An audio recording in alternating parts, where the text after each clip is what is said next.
ایک حدیث سنا دیتا ہوں، صرف ایک حدیث پہ عمل کر لو، ساری دنیا بھی آپ کی، آخرت بھی آپ کی۔ میرے نبی نے فرمایا اربع من کن فیہ ما ضرہ ما فاتہ من الدنیا، 4 باتیں مجھ سے لے لو، دنیا بھی تمہاری، آخرت بھی تمہاری۔ صدق حدیث، ہمیشہ سچ بولنا، جھوٹ نہ بولنا، ہمیشہ سچ بولنا، جھوٹ نہ بولنا۔ حفظ امانت، کسی کو دھوکہ نہ دینا، کسی کو دھوکہ نہ دینا۔ سارے ایسے ترقی یافتہ ملکوں میں ہمارے انڈیا پاکستان کے نوجوان دھوکہ دیتے ہیں لڑکیوں کو، مقامیوں کو، کہ ان سے شادیاں کرتے ہیں، پیپر بنا لیں، پیپر بنتے ہیں پھر بھاگ جاتے ہیں۔ میرے نبی کو بدنام نہ کرو، میرے نبی کو شرمندہ نہ کرو۔ ایک واقعہ لکھا ہے احسان دانش نے کہ دہلی میں جب انگریز کا راج تھا تو ایک یہ جو پک پاکٹ والا سردار تھا، اس کے آگے چیلے تھے، تو اس کا ایک چیلا، ایک شاگرد صرف 2 روپے لے کر آیا شام کو، تو اس نے اس کو پٹائی کی کہ صرف 2 روپے۔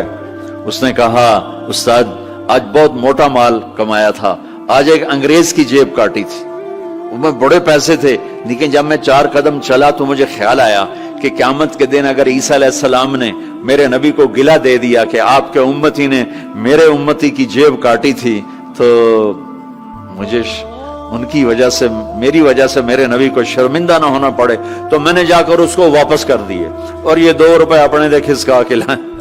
تو وہ اس کا استاد بھی رونے لگا کہ بیٹا یہ 10 روپے تیرا آج کا انعام ہے، تو نے کمال کر دیا۔ تو میرے عزیزو، ایسا کام نہ کرو جس سے تمہارے نبی کو شرمندہ ہونا پڑے۔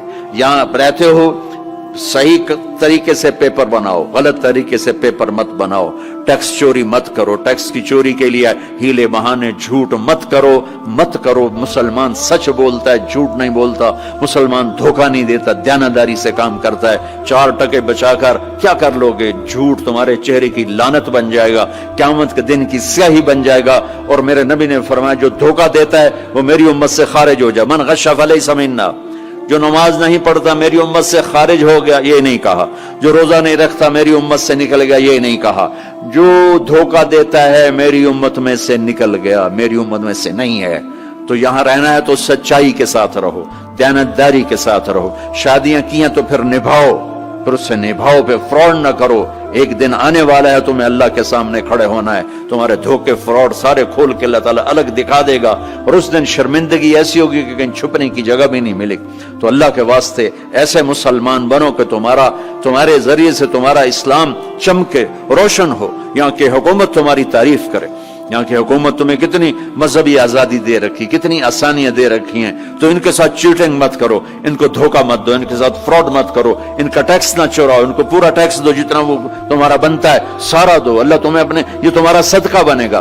زکوٰۃ تو مسلمان کو دی جاتی ہے، یہاں تمہیں نظر نہیں آتا، اپنے پاکستان میں، انڈیا میں زکوٰۃ بھیجو، لیکن صدقات ان کالوں کو دو جو غربت کے مارے تمہارے گھروں میں کام کرتے ہیں، تمہارے پاس کام کرتے ہیں، ان کو صدقات دو، نفلی صدقات، ان کو جتنا دے سکتے ہو دو۔ یہ تمہارے ہمدرد بنیں گے، تم سے محبت کریں گے، تم سے تمہارے قریب آئیں گے، تمہارے احسان مند ہوں گے۔ مسلمان بخیل نہیں ہوتا، مسلمان سخی ہوتا ہے۔ تم ایسے جوڑ کے کیا کرو گے؟ قبر میں کتنے لے کے جاؤ گے؟ تو میرے نبی نے فرمایا ایک سچ بولو، ایک دھوکہ نہ دو۔ تیسرا فرمایا اخلاق اچھے کرو، حسن خلیقت، اپنے اخلاق اچھے کرو۔ اور چوتھا فرمایا عفت فی طعمت، رزق حلال کمانا، حرام نہ کمانا۔ یہاں آ کے شراب کی دکان نہ کھول بیٹھنا کہ پیسے زیادہ بنتے ہیں، آگ لگا دو اس کمائی کو جس پہ تمہارا اللہ ناراض ہو اور اللہ کا رسول ناراض ہو۔ تمہارا ایک رینڈ جو حلال کا ہے تمہارے لاکھوں حرام کے رینڈ سے زیادہ اللہ کو محبوب اور پسند ہے، اور اس میں زیادہ برکت ہے۔ حرام کھا کے نہ کوئی سکھ کی نیند سوتا ہے، نہ سو سکتا ہے۔ اللہ کو بھولا کے نہ کسی نے چین پایا ہے، نہ پا سکتا ہے۔ یہ 4 باتیں آپ لے لیں، میں لے لیں، تو ہماری زندگی یہ بھی خوبصورت، وہ بھی خوبصورت۔ سچ بولنا، کسی کو دھوکہ نہ دینا، دیانتداری، اخلاق اچھے کرنا، رزق حلال کمانا۔ حضرت سعد بن معاذ بیٹھے تھے، ہمارے نبی کی نظر پڑی ان کے ہاتھوں پر، ہاتھ بڑے سخت تھے۔ آپ نے کہا تیرے ہاتھ کیوں سخت ہیں؟ کہا جی بچوں کے لیے روٹی کماتا ہوں تو ہاتھ سخت ہو گئے۔ تو آپ نے ان کے ہاتھوں کو پکڑ کے بوسہ لیا ایسے اور فرمایا بچوں کو حلال کھلاتے جو ہاتھ ایسا ہو جاتا ہے اس پہ جہنم کی آگ حرام ہو جاتی۔ ہماری تو آپ کی کمائیوں میں سچ اور دیانتداری ہو تو اللہ کی قسم 24 گھنٹے نماز لکھی جائے گی.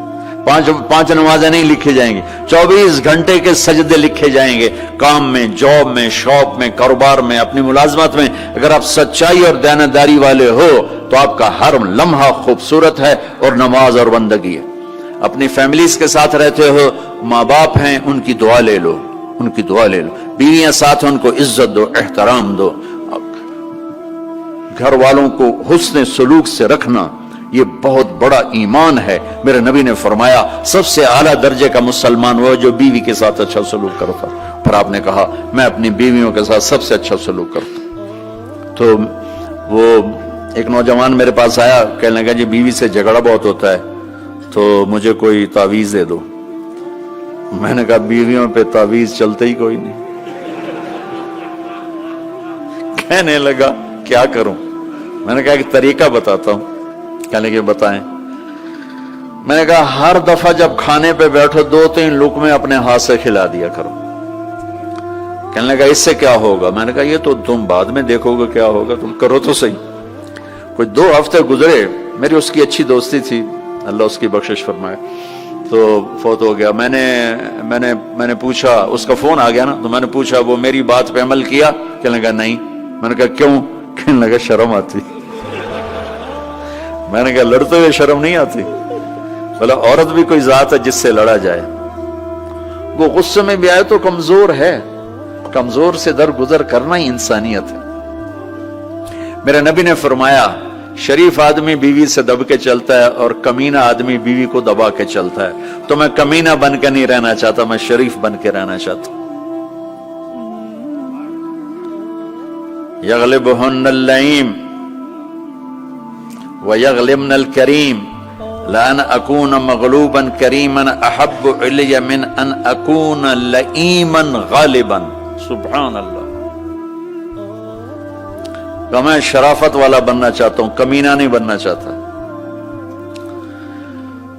میں نے کہا تمہیں لڑتے ہوئے شرم نہیں آتی؟ گاما پہلوان پنجاب والوں نے سنا ہوگا، بہت بڑا رستم تھا.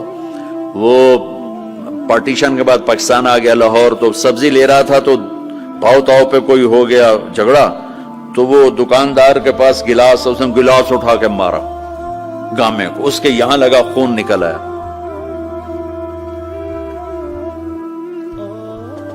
اس نے چپ کر کے پکڑی کھولی اور نیچے سے یوں اس کو لا کر باندھ کے چل پڑا. تو لوگ انہوں نے کو پکڑ لیا، پہلوان جی اے مڑا جا بندہ تو انہوں مار گیا، تُسے انہوں آکھی کچھ نہیں، تُسے تو پہلوان. کہنے لگا ماڑے نو مار دیا شرم ہوتی ہے. وہ کہنے لگا کمزور کو مارتے ہوئے شرم آتی.